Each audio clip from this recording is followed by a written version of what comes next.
Welcome to the Sisters in Crime Writers Podcast. Everyone has a unique writing journey, so join us for conversations about those journeys from the writers themselves.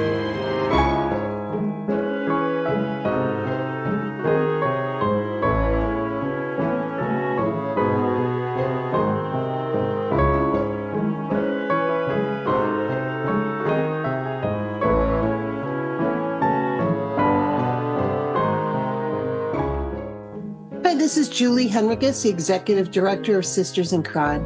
This week, I'm really delighted to welcome Matty Dalrymple to the podcast. Matty is the author of the Ann Kinnear Suspense Novels and the Lizzy Ballard Thrillers. She podcasts, writes, speaks, and consults on the writing craft and the publishing voyage as the Indy Author. And she serves as a campaigns manager for the Alliance of Independent Authors. Matty, welcome to the podcast. Thank you so much for hosting me. Well, and we have a lot to talk about just in your bio, but I'm going to start where I always start and ask you, when did you say to yourself, I want to write a novel? Well, I had probably said that to myself many, many years ago. My father was an author, and he wrote short stories. He started out his writing career with short stories. He was very successful at that. He got some stories in Collier's and Cosmopolitan way back in the day when those magazines still published short fiction. And it was clear he would be thrilled if I became a writer as well. I wrote some short stories, and it was great because he acted as my agent. I would just write the story, give it to him, and then he would do all the follow-up, all the, at that time, very manual follow-up to get them placed. So I never had to hear about it when they got rejected. I only had to hear about it when they got accepted. So I wrote a couple of stories. I did some writing at college and creative writing courses, but then I feel like I always had that as a goal, but I didn't really have a story that I thought merited a novel-length treatment until 2011, when my husband and I were at the Yellowstone Hotel, and I was telling him about this sort of dream/daydream I had about picturing a scene where a woman who is able to sense dead people and who has a business on that basis goes to a house. At the time, it was in San Francisco, and it was one of the beautiful old Victorian houses in San Francisco. She's been hired to go there to check it out for a prospective buyer who is curious about whether it's haunted or not. And she gets a sense that's so upsetting that she refuses to go into the house. And that became, in a somewhat modified way, one of the central scenes of my first Ann Kinnear Suspense Novels, which came out in 2013. Wow. I love this, the daydream, whatever, wherever it is, daydreaming is such a part of writers' lives. And when you're a writer, you think everyone else does that too, right? They think about what could happen if this happened, but apparently that's not true. Yeah. The wondering what if is, I think, a key characteristic of all writers, and maybe not other people. Exactly. And in the crime genre, the what ifs are pretty terrible sometimes, but Yes. You do what you got to do. So you had been writing short stories for a long time and built your craft that way. Was there anything, as you're moving into writing a novel, was there any craft building that you had to do in order to make that story novel length or add all the rest of the bits and pieces that could get you to 60, 70,000 words? Yeah, I think that I had much more of a novel sensibility. My father definitely had more of a short fiction sensibility. After he got, successful at short fiction, he decided he wanted to write a novel, and indie publishing not being available to him, he was never able to find placement for it with traditional publishers.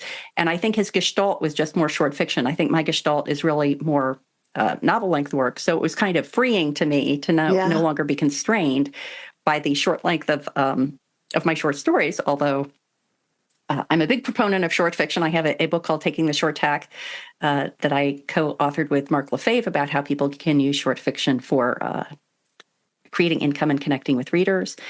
But I think that to get to writing my first novel, I really just had to read a lot. I think that you hear a lot of people saying, I was born with a pencil in my hand, and I never stopped writing until I published my first book, or until my first book came out with a publisher. But there was a long period of time when I wasn't really doing any writing at all, but I was reading a ton, and I was primarily reading crime fiction. And I just think I needed to have that education as a reader before I felt comfortable diving into crime fiction as a writer. So was part of your process in the reading it as a reader, so you enjoy the story or you don't or whatever, and then going back and saying, okay, how did they do this? Like, why was I bored in the middle here? Or why did my heart start racing in this chapter? Is that sort of the journey that you took with your reading? I do that kind of reading now that I've started writing novels, but at the time, I think it was more subconscious. I was reading it and absorbing it, but I wasn't bringing that analytical mindset to it intentionally, maybe subconsciously. And obviously, the Indy Author, I mean, you've branded yourself, you teach, you do so much work to support Indy authors at all stages and in all different ways. Did you always want to go indie with your novel? Was that, an intention as you started out? Or was that one of the paths you pursued and then, really took off on? Well, during the time I was writing the book, I really wasn't focused at all on how I was going to publish it. I was strictly focused on getting the book done. And then as I started having a finished work, I started talking to my author colleagues, especially the ones that were traditionally published. And I asked them, what were the pros and cons of that? And several of them were authors who had become successful in traditional publishing back when, they would send even like the not top tier authors, they would send you on a tour, right. A limo would meet you at the airport, like life was good.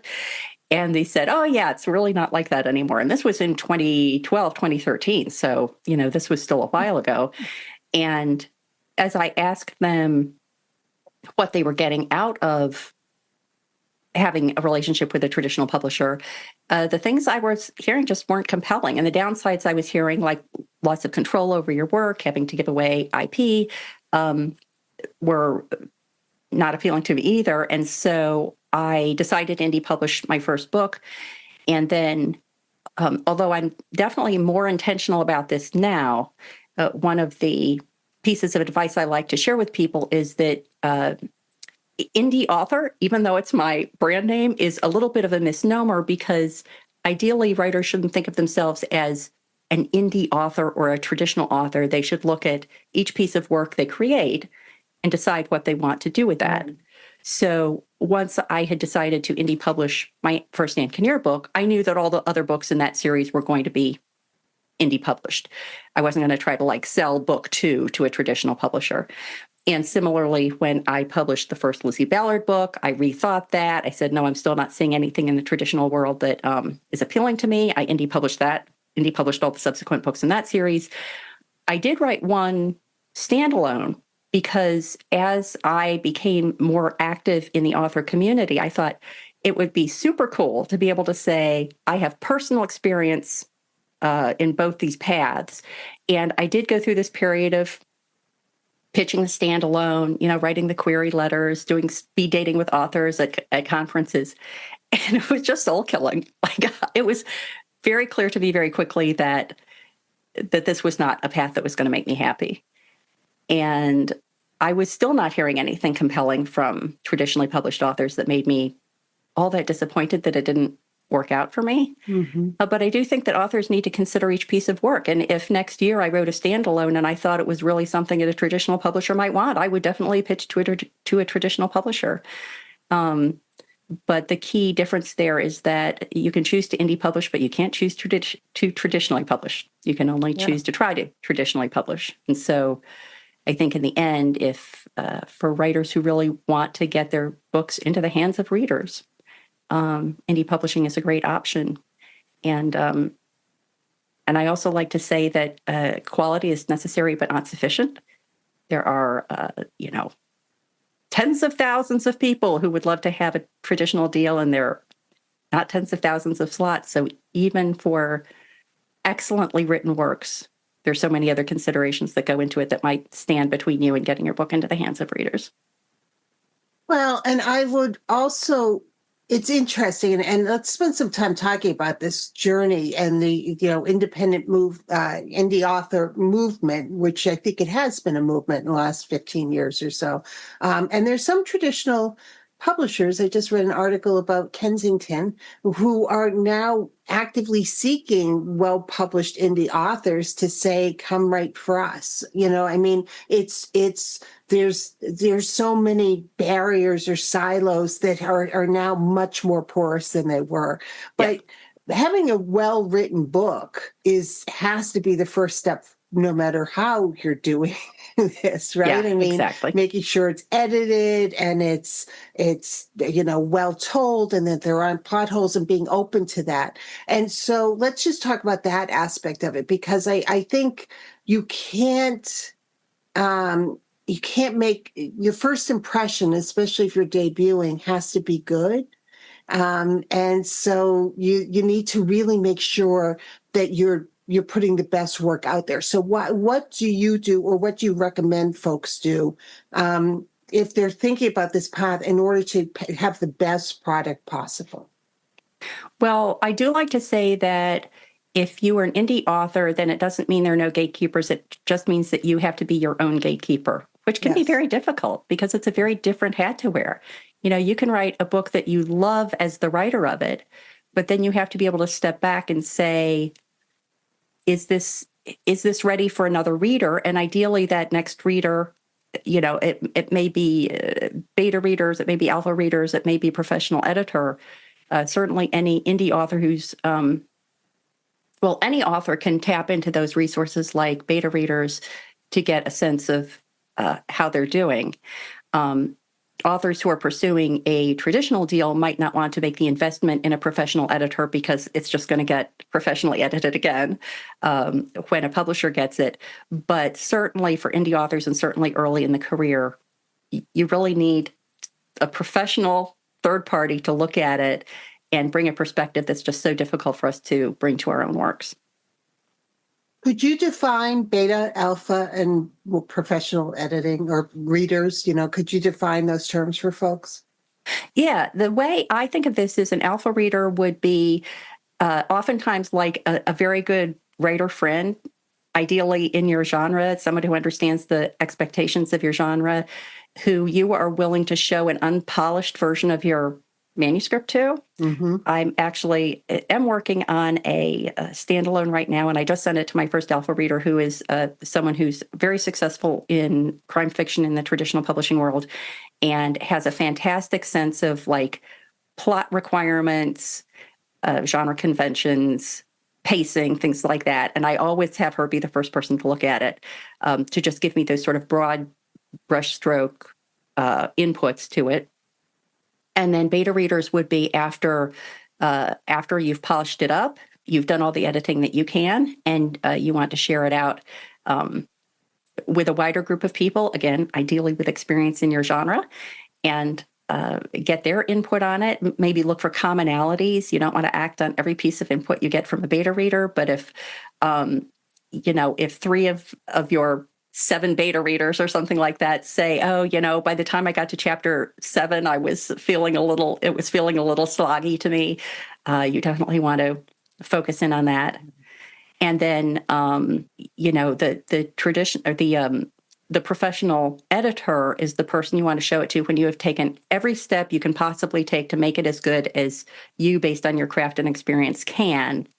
And now you're giving it to someone to give it that final look to make sure it's ready for a reader and ready to make them happy.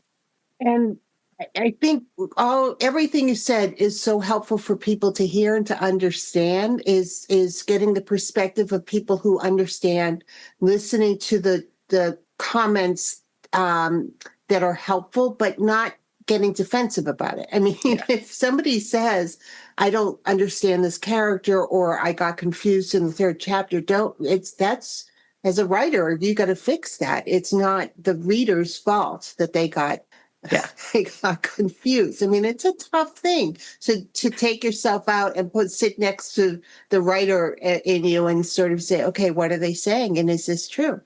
Yeah, one of my tips would be never respond to any input for 24 hours. Yes. Yeah. And also remember that, like, I've heard a couple of writers say, oh, I got feedback from an editor, I got feedback from an agent, and they said, they read through chapter 3 and they just weren't gripped by the story. But if they just gotten to chapter 5, it would have been great. Like, why didn't they keep reading to chapter 5? And I'm like, dude, if a reader gets to chapter 3 and they're not gripped, they're going to put it away.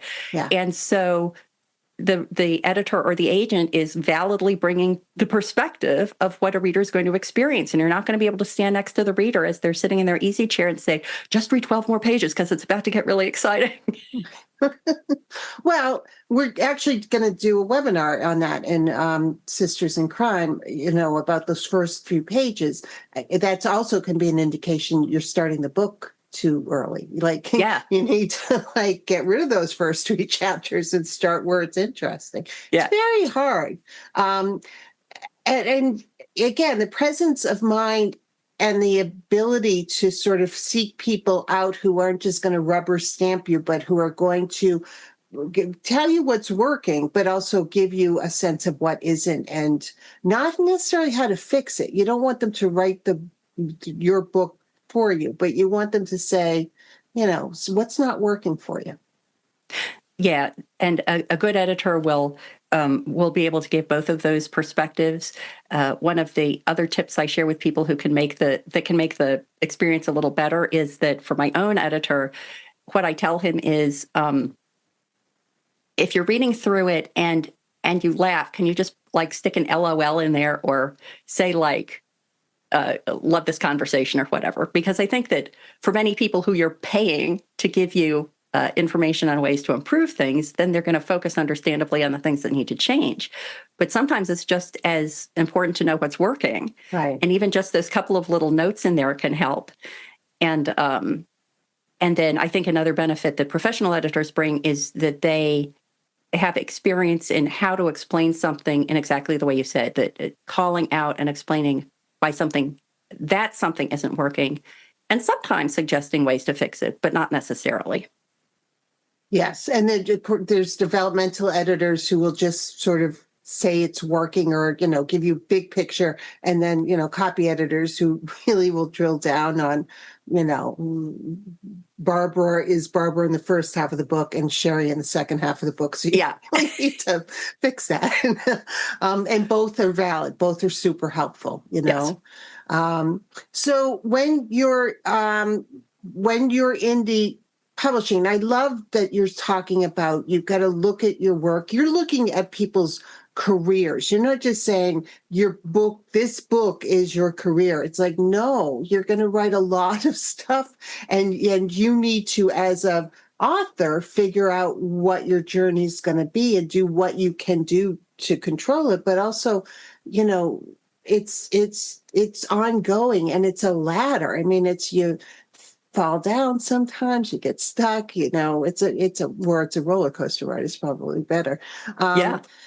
But I love that thought, that sort of it's not make or break. If nobody's biting on this novel and you're getting feedback that it needs to be fixed and you don't know how to fix it, start the new novel, because that's going to help you figure out how to fix the first novel. Yeah, I do agree that a lot of writers can just hammer away at the same thing for a long time. And at some point it's diminishing returns because, if you've been working on it for however long, the length of time is going to vary from writer to writer. But if you're just not making any progress, then often switching to something else is a smart move. Yeah. So the other part of being an indie author is the business part, becoming your own publisher and what that looks like, and then marketing and all the rest of that. I actually think every author, so writing is one journey, and that's mostly what we talk about this podcast, but we're going to talk about the author journey on this as well, because why not tap into your expertise? But, being an author, even if you want to go traditionally, you need to understand all the aspects of the business so that you're you're using the right terminology, you're positioning your book the right way. I mean, all of, you can never let the business part go these days. I mean, in the old, 25, 30, 40, 50 years ago, yeah, you probably could just be an author and, hack away at the computer or the typewriter and that was it. But now you really do have to understand marketing and how you're branding yourself and all the rest of that. Yeah, I have encapsulated my, what is it now, 12 years of authorship in about publishing paths into the A, B's, and C's.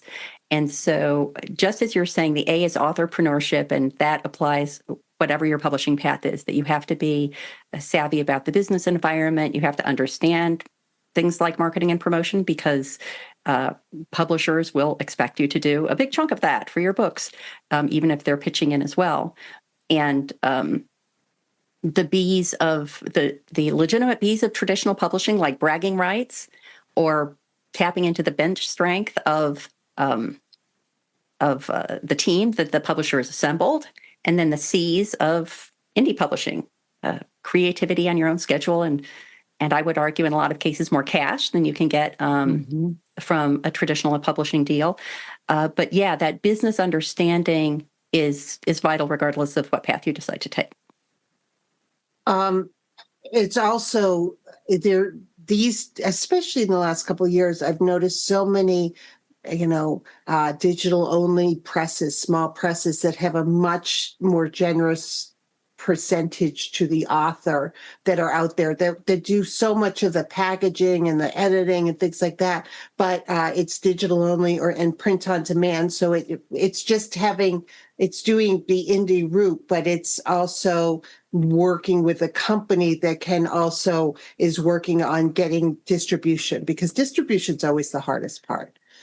Yeah. Well, I think that this is a very interesting time because for a long time, indie authors were definitely learning from the traditional publishers. In a lot of cases, we were patterning what we did on what we could see traditional publishers were doing. Now I think we're moving into an era where the traditional publishers are starting to learn from the indies. And there are big 5, big 4, however many bigs there are now, publishers who are in fact using digital first or digital only imprints, who are making use of BookBub ads or BookBub feature deals. Like for a long time, BookBub was sort of the territory of indie authors. And now traditional publishers who have a backlist catalog of books from well-known authors are taking up a lot of slots with their books. As a reader, as a consumer of BookBub feature deal emails, I find myself buying a lot of those books.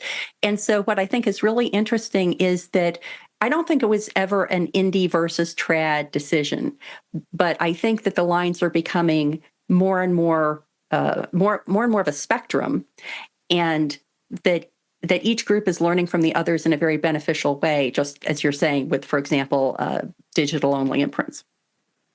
And also, not jumping at the first. There's so many options now that when people desperately want to be traditionally published, they may jump at an offer that isn't good for them. Whereas working with one of these hybrid companies or going completely indie on your own may actually be a much better solution for you. Yeah, well, I just thought of another C. So I have a whole set of C's: care, cash, creativity, chronology for indie publishing. But I just thought of another one I need to add, which is copyright. And that idea that even if you decide to go the traditional route, and even if you buck the odds and you get a deal, you still need to look very carefully at copyright and IP, because it's not an all or nothing. Like there are people who say, yeah, I would be happy to license my print rights in the U.S. to a traditional publisher because, as you're pointing out, they have the distribution arms that would be very difficult for an indie author to replicate. Mm-hmm. But you know what? I'm going to keep ebook rights in the EU, or I'm going to be printing in Australia, or whatever it is. And so the more carefully and more granularly people can look at the IP rights, the better off for them. And it goes back to what you were saying before, that understanding of the business of writing and publishing is vital regardless of what path you're choosing. And not signing away rights. I mean, just always be careful of that. And now with piracy issues that are coming up, just you got to protect yourself as much as you can and understand that there's so much going on. So again, part of being an author is keeping up with, the Authors Guild's warnings about things, or if you remember Sisters in Crime, reading the newsletter when we highlight, you got to do this, or this lawsuit's coming up, and be aware of what's happening, because there's some bad actors out there. Well, there are two other resources I'd like to let people know about. One is Writer Beware. So Victoria Strauss has a blog called Writer Beware, and Victoria's whole reason for being is to unmask the bad players in the publishing space. And it's a fascinating read, sometimes depressing, but fascinating. And even if one of the operators she's covering is not one that an individual author is thinking of working with, it's very useful to kind of get a sense of what's out there in terms of red flags that you have to watch out for. And then the other resource I would suggest to people is one that's offered by the Alliance of Independent Authors, and it's a rating of services. And so if people go to selfpublishingadvice.org/ratings, they can see the Ally Watchdog Desk vets providers, author services providers, and provides ratings and notes about why that rating came about. And so you can save yourself a whole load of heartache by going to those places first before you sign a contract or hire a service provider. So I'm going to put these in the show notes, but what was the second one you mentioned? It is selfpublishingadvice.org/ratings. All right. So those are going to be in the show notes. And Writer Beware, we have on Sisters in Crime's website, we have Pitfalls of Publishing, and that's one of the places we send people. I mean, she does amazing work, and this also sounds like amazing work. And as you said, it can be really discouraging or upsetting, but it's critical to understand what's going on and to protect yourself, and to protect, also give your friends a heads up if you see their book on a list of pirated sites or something else. You go, you should know this. I think that writers can be especially susceptible to scams and to bad players, because we're not selling widgets, we're selling the work of our hearts. And so if someone comes to us and says, I'm here to help get your the work of your heart into the hands of readers, it's very difficult to step back and say, okay, wait a minute, I'm going to take a day. I'm going to take a day. The offer's not going to be off the table if you take a day. And if they claim it is, then that's just a red flag you should walk away from. Right. And do your due diligence, because there's so many bad things that can happen. A small number of bad apples, but they can be very bad apples. I also put a link in the show notes to the Alliance of Independent Authors, and I know that you work with them. And so folks can go onto the site and see what's there, become a member. Sisters in Crime is an organizational member of the Alliance of Independent Authors, and we send those details out in our newsletter. But again, even if no matter where you are or what you're doing, the tools and the information that's provided there is so helpful to help you understand the business and understand, how to set yourself up for success no matter which path you're choosing.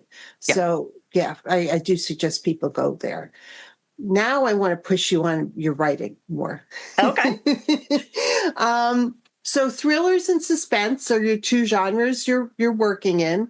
When you write your standalones, are they thrillers or suspense or that same genre, or do you use those to punch out and try something new? They're generally the same general genre as my thriller and suspense series. The difference is that both of my series feature a character who has an extraordinary ability. In one case, it's Ann Kinnear, who can communicate with the dead, and she has a business surrounding that, which sets her up for all sorts of fun stories that I can tell about what those jobs get Ann into. And then Lizzy Ballard, the protagonist of my other series, also has an extraordinary ability that I won't tell what it is because it would be a bit of a spoiler for the first book.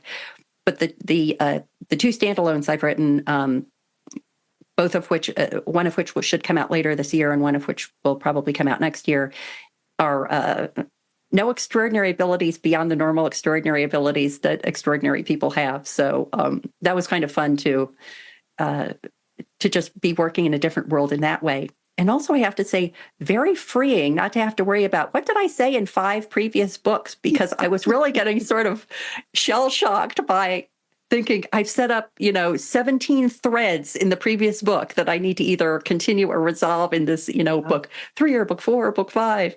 And it was very fun to do a standalone where it was all just self-contained. Well, and I love that you're talking about that, because series are such a, they're fun to write in some ways because you're revisiting the characters, but that second or third or fourth or 10th book in the series isn't any easier. It's just because you get so much more to keep track of. Yeah. It's just the world building has been done, but you also have to continue to expand the world. Otherwise, what are you doing? Yeah. and that tracking people and remembering Barbara is Barbara, not Sherry, is really important, because readers will read all your books in a weekend. Yeah. So it took you a long time to write 5 books in a series, but readers will say, "What?" Well, I remember being at a book club once. This isn't really specific. This is writing in general, not series writing specifically, but somebody had asked me about a scene. And I said, can you remind me, does this happen or does this happen right after that scene? And they said, you wrote it. You don't remember? And I was like, you read one version of it. I wrote 17 versions of it. Now I can't remember which one made it into the book. And when you're doing a series, it's like that times however many in the series. And people ask you, you're talking about book 5, and people ask you a question about book 1. It's like, I don't remember book 1. Yeah. And it's interesting because especially, well, for both of my series, I think of it as one long story. Mm-hmm. And so a lot of times I have this very, I could describe down to the word what happens in a particular scene. And then someone says, oh, what book is that in? And I have to think there are these milestones that mark the difference between each book, that each book having its own arc, its own climax, its own resolution. But I still have to think, at what point in this overall storyline does it happen? When I talk to folks on this podcast, I talk about, the gravitational pull of an idea, where you'll read something or you'll have a daydream or you'll see somebody walking on the beach and you'll think, and you'll make something up. And then that becomes this gravitational pull that becomes a book. It's, the idea. Do you start with a character, a situation, do you, a newspaper article? What starts you on the journey of writing a book? It's almost always this one scene, and unfortunately, very rarely an early scene. It's usually right in the middle of the book, that I play out in my head maybe for years. And for some reason, this idea will come to me, and it's like I'm a very, very obsessive compulsive movie director. And so I'm just working over the scene. And a perfect example of this is that I had this scene in my mind about a woman who initially goes into this sort of isolated environment, like maybe it's witness protection or something like that. She has a guard there, and then over a long period of time, it becomes clear that she's not really there of her own free will anymore. She's being held as a prisoner, and she doesn't have any of the resources that might enable her to make an escape. And so one day, she's upstairs in the house where she's being held, and downstairs she hears a commotion, and she goes downstairs and she sees that the man who was her guard that day is choking on something. And she has this moral dilemma about, well, this could be my way out of the house. But do I let him choke? Do I not let him choke? What do I do? How do I deal with the situation? And I was probably thinking through the details of that scene for months until I thought of a way to build it into a story. First of all, someone who's being held over months, not an interesting timeline for a novel.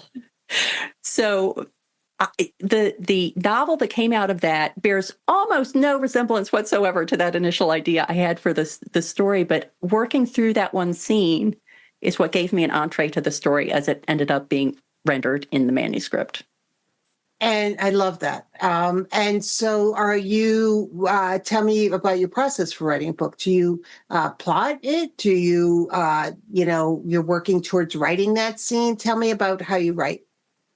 Well, oftentimes I'll capture that scene just because I want to get it down on paper. But what I try to do, and I get a little bit better at sticking with this with every subsequent book, is that I will write what I call a frame. And it is not really an outline, but it's describing with no detail, no dialogue, nothing like that, what happens in a scene. So Julia sees an opportunity to leave the house, having made a moral decision about, what is involved to do that. Like, that's it. And I'll write that through the whole thing. And then I'll go back to the beginning and I'll say, I get to that scene, I'll say, Julia encounters her guard choking in the kitchen and has a moral dilemma about what to do about it. She decides to do whatever it is. And as a result, this happens. So I just keep passing through, providing a little more detail each time until I get to the point where I just can't keep myself from just writing the scene. But what I found is that saves me a lot of wasted words, because I can more quickly see, especially plot-related issues.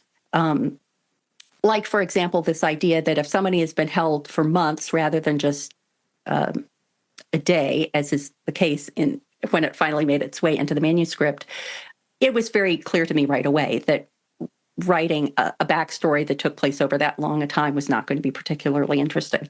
And I discovered that before I'd written all those scenes. And so I find that this idea of starting with a frame and then adding in, I love boat analogies for the writing craft and the publishing voyage. So, then you add the ribs, a little more detail. You add the planking that is going to make your boat watertight, and you just keep layering in. And finally, you get to the point where you're adding, as I like to say, the bright work. Now you're making those like word by word decisions, or, that fine stuff that will make your work really shine. And that is the approach that has worked best for me, both from a creative point of view and a business point of view, an efficiency point of view. Well, and I think that I have a friend who's a dedicated plotter. I mean, and spends 6 weeks plotting a book, and considers that plot, which is, much as you said, it's some detail in the scenes and why are these people here? What's the purpose? Really thinking through what's going on. She feels like that's her first draft, because when she sits down to write, she's worked out things, and stuff can come in and she might have to adjust, and do all that stuff, but she's really thought through the plot, and knows the story well enough that she can adjust as necessary. Yeah, I think that that's a great approach for plot. And I do find that when I get to the point of writing dialogue, which I think is much more about character development, character motivation, sometimes I do, like, I'm trying to put words in a character's mouth and I'm like, oh, much as I would like this to work for plot reasons, this is just not feeling right. And so, then you go back and you make the changes you need to make. So it's definitely not a foolproof approach, but it does give you a more solid foundation to work with. Yes. Yeah. No, it's interesting. And there's no one way to write. And if anyone who's listened to this podcast nobody writes the same way. So, yeah. So that's so standalone versus series. When you get an idea, do you ever think, oh, this would be good for this series? Or do you just have this idea for a standalone and think, this is it? I just want to tell this story and I want it containered, and that's it. Well, that is definitely how the two standalones I've written came about. Now with the series, so I have 6 books in the Ann Kinnear series. I have 5 books, and I'm working on the 6th in the Lizzy Ballard series. And so my idea for what comes next is driven very much by what I've set up to begin with. Occasionally, I'll have an idea for a bit, and I think, does this make sense? Does this make more sense for something Lizzy would do? Does it make more sense for something Ann would do? Does it make sense for someone totally different to do? But in terms of sort of the overarching themes of the book or plots of the book, that's how it works out for me between standalones and series. So you're the indie author, so you're a coach and a teacher and, a podcaster, and you have a lot of different parts there. And you're also an author on your own. Do you find melding, how does that work? I mean, do you teach a class or you'll talk to somebody about the ABCs of publishing, and then they don't realize that you're also a writer? I mean, when you've got a book that's just come out, do you just focus on that, or how do you make it all work? Well, that distinction between my persona as a fiction writer, Matty Dalrymple, and my persona as a nonfiction author and educator, the Indy Author, is very tricky. And for a long time, I tried to keep them separate. Like, in general, on social media platforms, I have a Matty Dalrymple account and an Indy Author account, and I would put episodes of my podcast on the Indy Author account, and I would put, the latest sale on my first in series novels on the Matty Dalrymple account. But I realized just over the last couple of months, I've tried merging them a little bit more, because I did feel as if for people who were following the Indy Author, making sure they understood that I was mucking around in the same world that they were mucking around in, I felt was important. And then I also realized that a lot of people, they might hear me speak at an event and they see me on the program as Matty Dalrymple, but maybe the program never calls out the Indy Author. They might go to my Matty Dalrymple Facebook page and be surprised that they're not seeing anything about whatever the topic of my talk was. So I'm blurring the lines there a little bit to promote both activities on both platforms. So I found that blurring lines there has been, I think, a smarter business decision for me. I think that social media has changed so much, and in my own journey, I used to separate my worlds on everything, and I regret having done that because it's keeping up with different platforms. And as you said, now informing each of the different platforms that you're the same person is just exhausting. Yeah, there is one. I won't even say what platform this is because I don't want people to go to it, but I started a Matty Dalrymple account years ago on a platform. And now if there was a way to just take it all down, I would, because it's just not the way I want to portray myself anymore. And I really only leave it up because I want it to be a pointer for people who would definitely be going to that platform for nonfiction author advice, my author educator persona, as a way to point them to my Indie Author version of that same platform. But yeah, trying to keep them separate is very tricky. Yeah. And again, it needs to be a mindful decision. Yes. I mean, you could change your website a million times, and people need a website, because don't build your platform on something you don't own.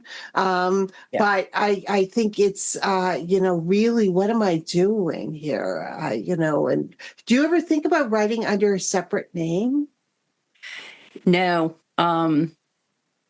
I can't imagine a scenario. The only scenario in which I myself would recommend or think about writing under a different name is if I was writing in a genre that was so different that I would risk alienating readers if readers of one series, for example, went to the other series. I mean, like somebody who's been writing cozy mystery and then they decide to write horror. I would recommend you use a different pen name, because you're not going to get crossover, nor do you want crossover. That's just going to make readers angry.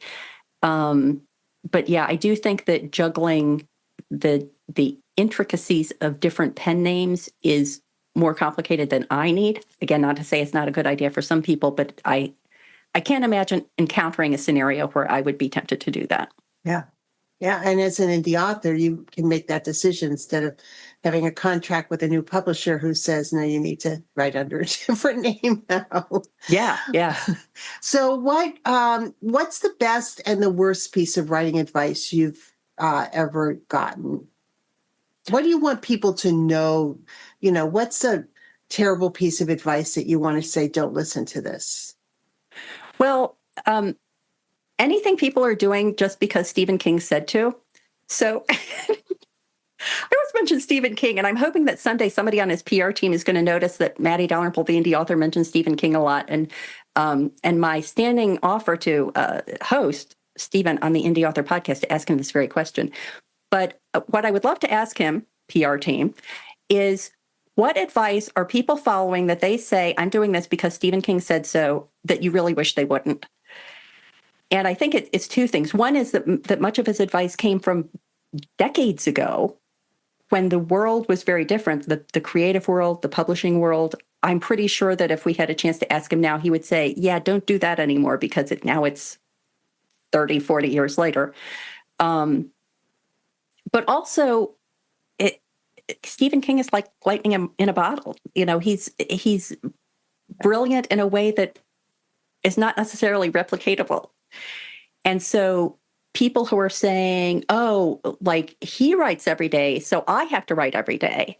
And they keep banging away at that, even though it makes no sense for them. That's not the way their brain works, are doing themselves a disservice. And there are all sorts of great lessons we can learn, especially craft lessons for people who want to write horror or thriller or suspense as he does.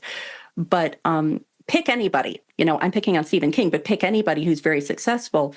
You want to pick carefully from the advice they offer. And if anybody is saying this is the one way to do it, exactly as you're saying, take that advice with a grain of salt.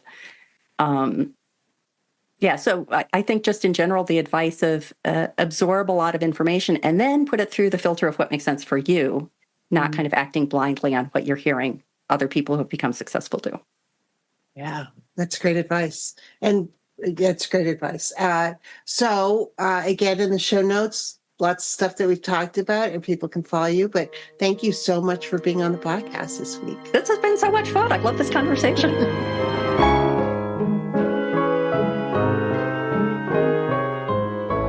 Thank you for being with us today. Sisters in Crime is about community. We were founded to advocate for women crime writers, and we continue that mission by fighting for equity in the crime writing community. Sisters in Crime is an international, inclusive organization for all who write and love crime fiction, mystery, thrillers, and suspense. Join us at sistersincrime.org and make sure you subscribe to this podcast.